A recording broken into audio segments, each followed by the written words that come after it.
Welcome to the Visibility Strategies for Women Entrepreneurs podcast, where we empower female business owners to step boldly into the spotlight and claim the recognition they deserve. I'm your host, Tori Barker. I'm passionate about helping women like you transform your visibility into tangible business success. Each week on this show, we'll dive deep into game-changing strategies, share inspiring success stories from women who've mastered their visibility, and offer practical, actionable advice you can implement immediately. Whether you're just starting your entrepreneurial journey, pivoting your business model, or ready to elevate your existing presence to new heights, you'll discover effective approaches to create exciting opportunities and expand your reach. So let's harness the power of strategic visibility and grow your business together. Welcome to the show. Hi, everyone. Thanks so much again for joining us on the podcast. I am super excited to introduce my guest, Laresa McIntyre. Laresa, how are you? I am great, Tori, and I am stoked to be here today. Well, it's so fun to meet new people and talk and have this platform where we can share our own stories, our own advice, and really bring light to what it is that you do and how we tie that into visibility. So I'd love to start with what inspired you to shift from being a global CFO to now helping service-based founders as a fractional CFO. I was in the corporate world for a very long time. Spent the last 15 years as a CFO. And one of the things that happens in the corporate world is you get to help one founder and help them grow their business. And you're really focused on just that one piece of the world. When you go into the fractional world, though, there's so many more opportunities to interact with people, help multiple founders, and really have a place to help more businesses be successful and kind of leave your mark. And for me, that's just an incredible experience and something that I really aspire to do. I want to make sure that businesses are successful, and I'm like super happy I went into the fractional world just for that reason. I love that because you and I have a very similar entry into this entrepreneur space, because I was in the marketing space for a corporate company and had that same feeling like I'm only helping this one business and I've got all these ideas and these innovative, creative ways that we can do marketing, but I only have this one business that I can help, and there's so many people out there. So I feel like that happens to a lot of us, where it's like we want to touch more people's lives, impact more businesses. And so this gives us the space to create our own path and solve issues for multiple people and multiple businesses. So I love that we have that connection and similarity. It's definitely a passion that, I think a lot of us can relate to. Yeah, I mean, it was one of those things where I went and looked at some statistics and things like that. And like 98% of the businesses in the United States make less than 50 million in revenue. I mean, you hear about the big boys all the time, the Oh yeah. Apples and the Microsofts of the world and things like that. But the vast majority of businesses are smaller businesses. And, when you look at a CFO, I mean, CFO salary is not cheap. Yeah. And, to be able to bring a founder that's in that smaller space, the ability to get those CFO level insights that are only normally reserved for enterprise level companies is really fulfilling. And it really, I think, is important for founders to think about that. Yeah. You don't want to suck up your entire profit line with one salary. And if you can get what you need by going with a fractional CFO, I mean, it makes perfect sense. Yeah, absolutely. I mean, we can go down a whole conversation when it comes to the fractional world because it's a whole booming industry. Hmm. Um, like I said, we can have a whole other podcast on that. But I want to talk about something that you mention a lot in your marketing and in the conversations that you have, which is financial blind spots. And how do those blind spots connect to a lack of visibility in what's really happening within a business? One of the biggest things that I find first-time founders or even maybe people that aren't in the accounting space often get tied up with is their P&L. Mm. They'll be looking at their profit and loss statement and saying, "Hey, I made a profit," or they're focused on top line revenue when in reality, those are not good numbers to constantly be focusing on because there's only one thing that really makes your business, and that's cash. You can't Mm. pay people if you don't have cash in the bank. You can't make payroll. You can't grow your business without that cash. And I think the biggest blind spot that a lot of founders have is that lack of visibility as to what is my cash runway? Where is my business heading from a cash perspective? You Yeah. know, if you're not an accountant and you're looking at your P&L, you may not understand there's a lot of timing differences that are in that profit and loss statement.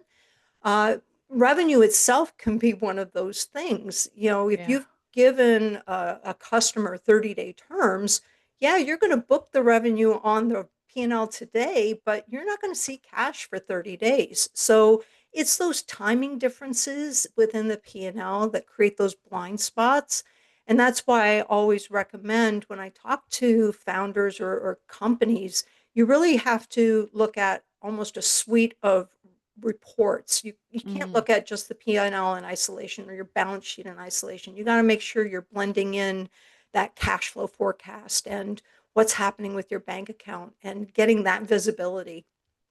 Yeah. So talk a little bit more about the cash flow, because I think that's something, like you said, that either is not understood or we just don't know to look for it. And we're so focused on profit because that's what we hear. You need to have profit in your business. How do you, like you talked about a report, how do you see cash flow or project cash flow in a business so that you can sustain over time? Yeah. I recommend putting together like a 12-week cash forecast. So Mm. it doesn't take a lot of effort. You have to kind of sit down and place in the forecast when you're going to be collecting money from your customers, not when you've realized the revenue, but rather when the actual cash is coming in the bank. Same with your expenses. I mean, you know when you have your rent, you know when you have your payroll, you know when you Yeah. have certain expenses, and being able to put that on a spreadsheet that's got 12 weeks and you plop it into the appropriate weeks gives you an ability to kind of get a forward view of what does my bank account look like? Am I going Yeah. to be short on cash when it comes to the payroll? Do I Yeah. need to delay maybe paying my vendors a little bit? Do I Mm. hold on doing that marketing campaign? These are all questions that you can answer when you kind of have a better idea of what that cash is going to look like in your bank 12 weeks out.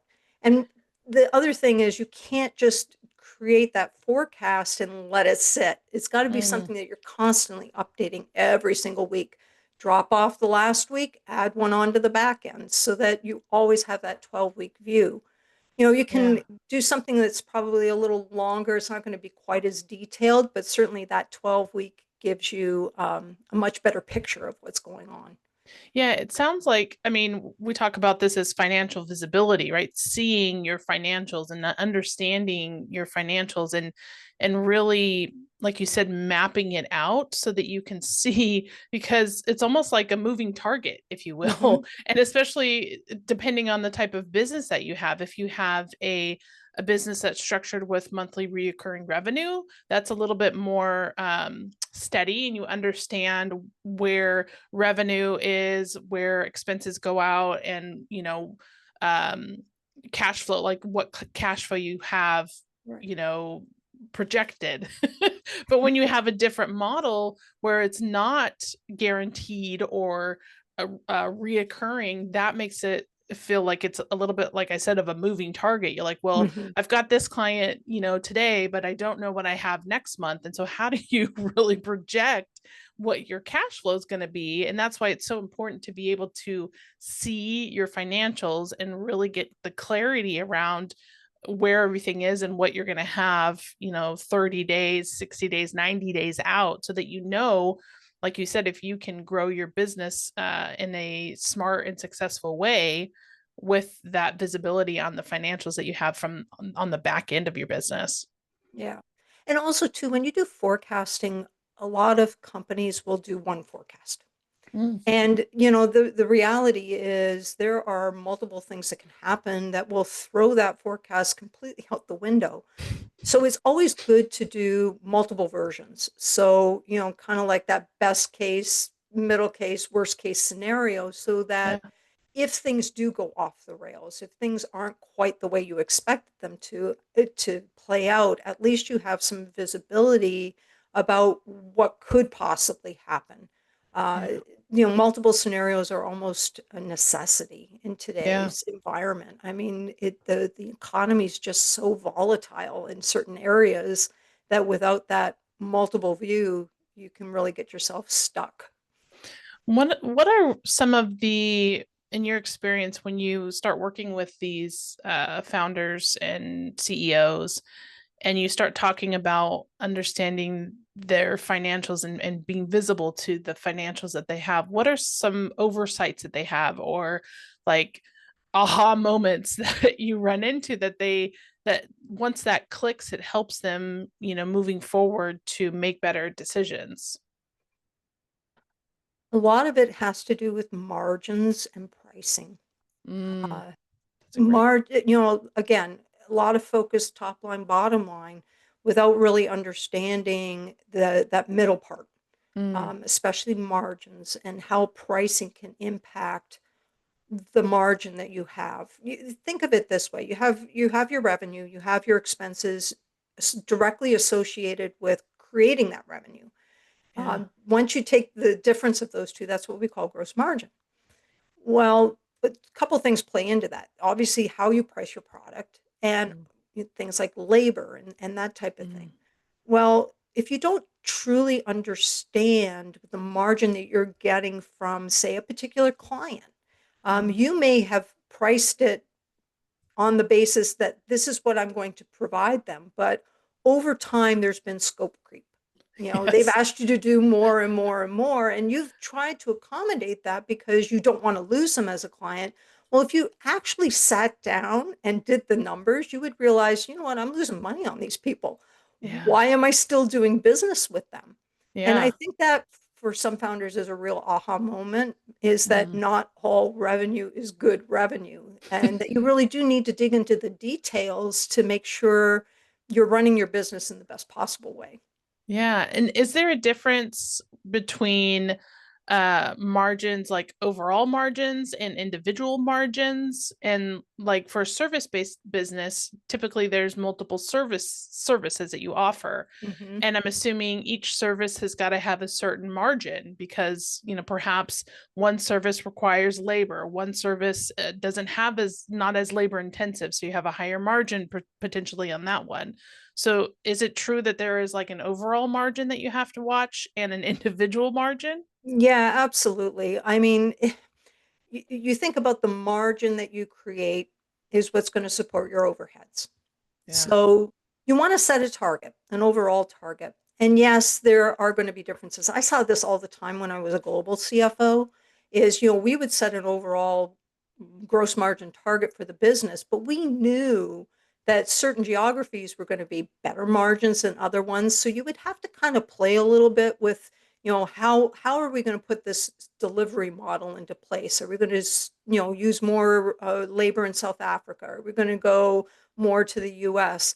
Yeah. And but I think the important thing is you set some sort of an overall margin so that you have some at least understanding of what you can support from an overhead perspective. Yeah.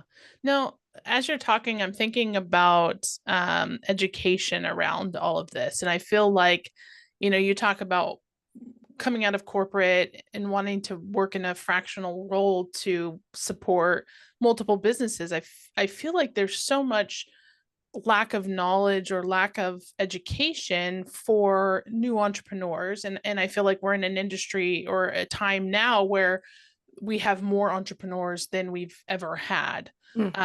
And so I feel like there's got to be some education around helping these entrepreneurs with understanding or knowing, even if they can't hire like a CFO or a fractional CFO or, a bookkeeper. Like, I don't know at what point you get in your business when you need to know enough, right, to help yourself because you can't financially support that fractional CFO role or bookkeeper, whatever it might be.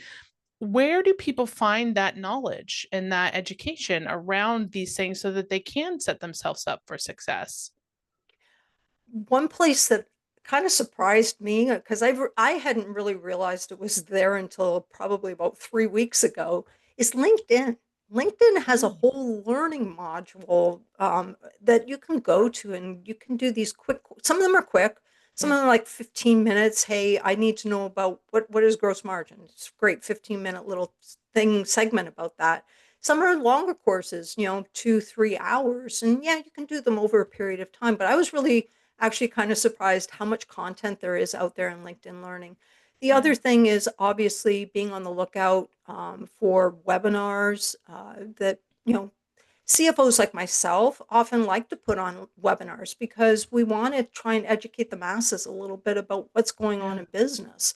yeah, So certainly that if your particular business is in an industry and you have an industry group that you can join, those are also really good opportunities to connect with others in your industry and maybe yeah, pick their brains a little bit. But there's lots of resources out there for people that want to get a better grounding on yeah. what they need to know from a financial perspective to run their business. Yeah, I love that. I love that you mentioned LinkedIn because that something that you don't think about often, right? They have that LinkedIn learning platform. It sounds like we're promoting LinkedIn learning here. We are not sponsored by LinkedIn learning.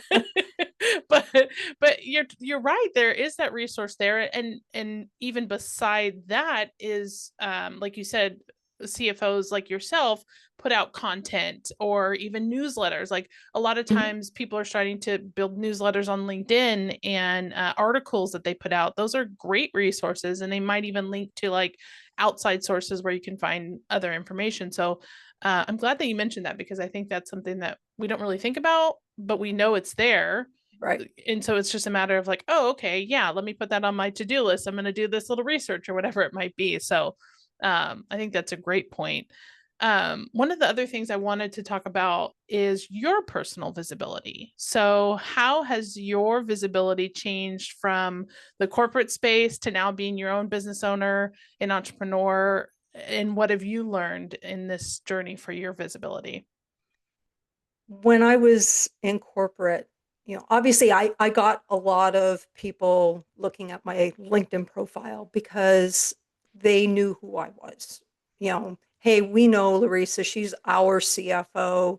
They would take in my content, make comments and all that stuff. And when I left that world and now I was just Laresa, fractional CFO, it was different because now I didn't have the eyeballs. And for a while there, it kind of bothered me because, I wasn't getting the impressions, I wasn't getting the likes that and it kind of feeds your ego a little bit. I hate to Yeah. say it, Yeah. but honestly, I want to be out there with the content because I really am wanting people to be educated about the financial side of business. And if somewhere along the way they think that the content I've got is resonates with them and hey, they want to have a conversation with me, I welcome that. Love that. Um, it's been an interesting journey trying to get this business up and running, and I've enjoyed actually the marketing side of it. The sales side, not so much. I think most people kind of hate that part of it, but I have enjoyed putting all that marketing stuff together just to get people to understand what Rockbridge is all about. Yeah. Well, and when you come from a place of service and like heart-centered and heart-led, like, I can really tell for you, it's really about helping people, right? And I feel like you truly will align with the people who are going to align with that mission when you put out content and talk in the way that you do to come from a place of service. So, You're doing amazing. Sometimes we just need that little external reassurance. Yeah, absolutely. Yeah. So let's wrap this up with one action item for our female entrepreneurs who are listening, something that they can take, an action step that they can take to improve their financial visibility. What would that be? If they go to my website, rockbridgecfo.com, I have a blog post out there about cash flow forecasts, and I have a cash flow forecast template. Go get the template.